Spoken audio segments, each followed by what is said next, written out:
আমাদের লাভ কমে যাচ্ছে বরঞ্চ। ইনকাম নেই অথচ এক্সপেন্সেস বেড়ে যাচ্ছে। সব সবজির দাম বেড়েছে, প্রতিদিনই 200-100 টাকা করে মনে বেড়ে যাচ্ছে।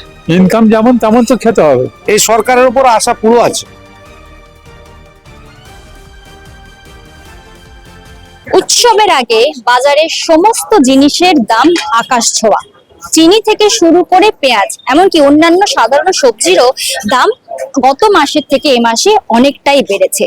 আর মুখ্যমন্ত্রীর কড়া নির্দেশে কালো বাজারি রুখতে বাজারে বাজারে ঘুরছে এনফোর্সমেন্ট ব্রাঞ্চ।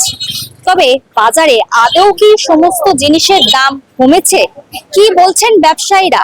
সাধারণ মানুষের এই দাম বাড়া নিয়ে কতটাই বা অসুবিধা হচ্ছে, সমস্ত কিছুর আজ খোঁজ নিতে আজ আমরা বাজারে চলে এসেছি। 40 টাকা, এখন সেটা 60 টাকা। এত মানে 20 টাকা তো অনেকটাই। তো আমরা তো মধ্যিখানের মানুষ, আমরা যেরাম কিনবো সেরাম বেচবো। এখন 1 কিলো পেঁয়াজ বেলে 5 টাকা 6 টাকা আমাদের লাভ।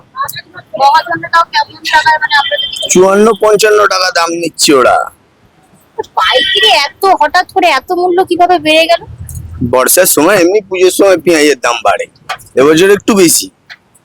এই দাম যে বাড়ছে এর জন্য আপনাদের কি কোনো লাভ হচ্ছে? আমাদের লাভ কমে যাচ্ছে বরঞ্চ।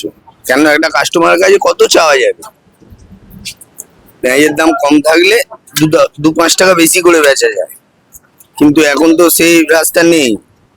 এত দাম মানুষকে আর কত বেশি চাইবে? সরকার যে বলছে, মুখ্যমন্ত্রী বলছে যে কালো বাজারি হচ্ছে, সবজি থেকে শুরু করে জিনিসপত্রের যে এত হাই মূল্য, আপনার কি মনে হয়? এবার কি করে জানবো? আমরা ছোট অঙ্কের ব্যবসায়ী তো, আমাদের ধারণার বাইরে। দাম ফোর্স বাইরে বেরোচ্ছে, বাজারে বাজারে ঘুরছি, মানে দাম কি কমতে পারে? দাম কমার তো কোনো আশা নেই পেঁয়াজের, পুজোর পর কমবে। আপনার কি মনে হয় দাম কি তাহলে আরো বাড়বে? বাড়ি আশা। খুবই কষ্টে, ওই মধ্যবিত্তের ঘরে আগুন জ্বলছে, আর কিছু না। সব জিনিসের দাম বাড়ছে। আদার দাম 25 টাকা 30 টাকা করে হয়ে গেছে, রসুনের দাম এরকম হয়ে গেছে, আলু বেড়ে গেছে, সবজি বাজারে যত সবজি আছে সব আনাজের দাম বেড়ে গেছে। কোনো আনাজ কম নেই দাম।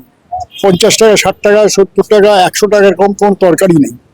তাই এই অবস্থায় মধ্যবিত্তদের অবস্থা তো খুবই খারাপ হবে, কারণ এই রেশিওতে তো মাইনে বাড়ছে না। ইনকাম নেই অথচ এক্সপেন্সেস বেড়ে যাচ্ছে।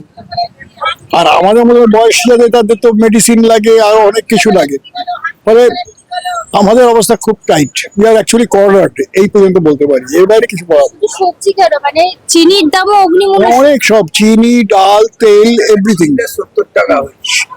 চিনি দাম 70 টাকা হয়ে গেছে, তেলের দাম 30-40 টাকা করে বেড়ে গেছে, চালের দাম বেড়ে গেছে, ডালের দাম বেড়ে গেছে। এমন একটা জিনিস নেই যেটা আপনি বলতে পারবেন যে যেটা দাম কমেছে আপনি এটা সস্তায় পেতে পারেন। সবজি সব জিনিসের দাম বেশি আছে। আপনার কাছে নানা রকমের সবজি আছে, সবচেয়ে বেশি দামে কোনটা, মানে সবচেয়ে বেশি? সব তো একই দাম মোটামুটি।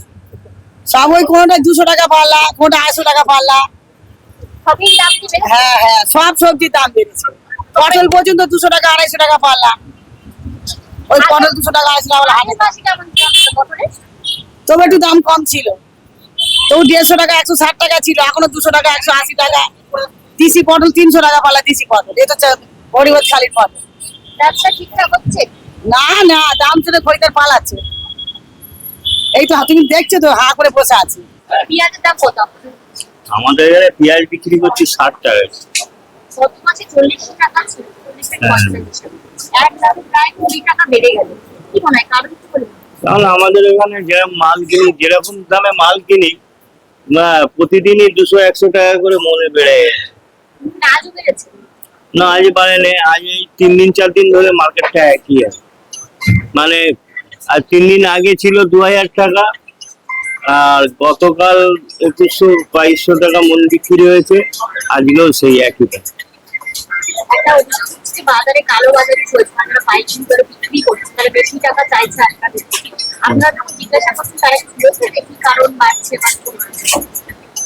বলছে পেঁয়াজ আমদানি কম, ওদের বলছে এরকম তো বাজারে এরকম প্লেস হচ্ছে, মানে পুলিশ আসছে, তোমরা বেশি দাম বলছে। মার্কেট যেরকম হবে তুমি সব জায়গায় দেখে নাও। বাজারে এখন যেরকম দাম চলছে পেঁয়াজের, দাম কি কমবে বলে মনে হচ্ছে পুজোর আগে থেকে? আমার তো মনে হয় না পুজোর আগে কমবে বলে। তবে যাদের বড় বড় মহাজনরা যারা স্টকার আছে তাদের কাছে যদি মাল লট করে থাকে, তাদের কাছ থেকে মাল যদি বার করতে পারে, তাহলে হয়তো বাজার মানে 100 টাকা মানে কমতে পারে। আর নাহলে এমনি নাসিক ছাড়া তো আর পেঁয়াজ অন্য জায়গার খুব কম। নাসিকের পেঁয়াজ তো অনেক দাগি হয়ে গেছে। পেঁয়াজের থেকে শুরু করে পেঁয়াজের দাম 70 টাকা হয়ে গেছে, 65 টাকা হয়েছে, কেউ 65 নিচ্ছে, কেউ 70 নিচ্ছে, বা 60ও নিচ্ছে অনেকে। আমি কালকে পরশুদিন কিনেছি 60 টাকা করে, আজকের কত নিয়েছে আমি জানি না, নিচ্ছে কি পরে এক মাসের মধ্যে প্রায় সমস্ত কিছু 20 টাকার উপরে দাম বেড়ে যাচ্ছে। 20 টাকার উপর দাম বেড়ে যাচ্ছে। এই জন্য মধ্যবিত্তের পক্ষ থেকে কতটা টান পড়ছে, মানে আপনার আমাদের ওনারা মধ্যবিত্ত। অনেক টান পড়ে যাচ্ছে। ওই 1 কেজি নিতাম, সেখানে 500 নিতে হচ্ছে। 1 কেজি চিনি নিতাম, সেখানে 500 দাম নিতে হচ্ছে। তাছাড়া কোনো রাস্তা নেই, ইনকাম তো নেই। ইনকাম যেমন তেমন তো খেতে হবে, দেনা করে তো খেতে পারবো না। দেনা শোধ করবো কোথা থেকে? ওই পয়সাতে আমার চালাতে হবে, তাহলে তো উপায় নেই। এর আগে দাম বেড়েছে কি বাড়িনি? নাই প্রথম। এটা হবেই, আবার নামবে, এরকমই হবে। দাম বাড়বে কমবে, চিনি সমস্যা হয়েছে, হ্যাঁ, এরপরে আবার কমবে। 66 টাকা হয়ে গেছে, আবার 50 টাকাও নেমে যাবে। মানে আশা রাখছি। আশা আছে, এই সরকারের উপর আশা পুরো আছে। গতকালকের তুলনায় আজ চিনির কিছুটা দাম কমলেও দাম বেড়েছে কিন্তু পেঁয়াজের, এবং পেঁয়াজের দাম পুজোর মধ্যে আরো বাড়বে বলেই আশঙ্কা রাখছে ব্যবসায়ীরা। এই যে প্রশাসনের তরফ থেকে এনফোর্সমেন্ট ব্রাঞ্চ বাজারে বাজারে ঘুরছে, এই নিয়ে সকলেই আশা রাখছে যে পুজোর আগে কিছুটা হলেও সমস্ত জিনিসের দাম কমবে। এখন এটাই দেখার যে পরবর্তীতে যে রকম দাম চলছে বাজারে সেটা কতটা কমে। ক্যামেরায় অনুদীপের সঙ্গে প্রিয়াঙ্কা পাত্রের report, the world news, Kolkata.